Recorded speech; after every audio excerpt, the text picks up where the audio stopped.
കാരണമെന്താവാം? വേദവിചാര പരമ്പര നൽകിയ സൂചന പൂവണിയാൻ വേദനയെല്ലാം ആവാഹിച്ചൊരു ബലിയാടായിത്തീരാൻ മേധുര കാരുണ്യത്താൽ മനുജന് മോചനമേകിയിടാൻ ബേദലഹേമിൽ ഒരുണ്ണി പിറന്നു കിടന്നു പുൽക്കൂട്ടിൽ. വേദവിചാര പരമ്പര നൽകിയ സൂചന പൂവണിയാൻ വേദനയെല്ലാം ആവാഹിച്ചൊരു ബലിയാടായിത്തീരാൻ മേധുര കാരുണ്യത്താൽ മനുജന് മോചനമേകിയിടാൻ ബേദലഹേമിൽ ഒരുണ്ണി പിറന്നു കിടന്നു പുൽക്കൂട്ടിൽ.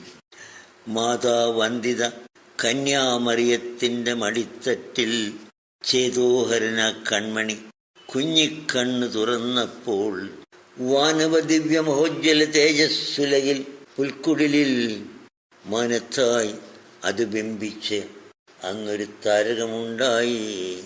അതാണ് പോലും വഴികാട്ടിയത് അന്നവർക്ക് തുണയായി. ആട്ടിടയന്മാർ കിഴക്ക് നിന്നേ അറിഞ്ഞ വിദ്വാൻമാർ ആത്തകുതൂഹലം എത്തി ദിവ്യ പിറവിയെ വന്നിപ്പാൻ. അജ്ഞാനത്തിൻ അന്ധതയിൽപ്പെടും ആട്ടിടയന്മാരും വിജ്ഞാനത്തിൻ പൂർണ്ണതയിൽ പരിപാകതയാർന്നവരും ആദരമേകാൻ ആശിസ്സല്ലും കരങ്ങൾ ചുംബിക്കാൻ ആദ്യമണഞ്ഞതിലൊളിഞ്ഞിരിക്കും കാരണമെന്താവാം?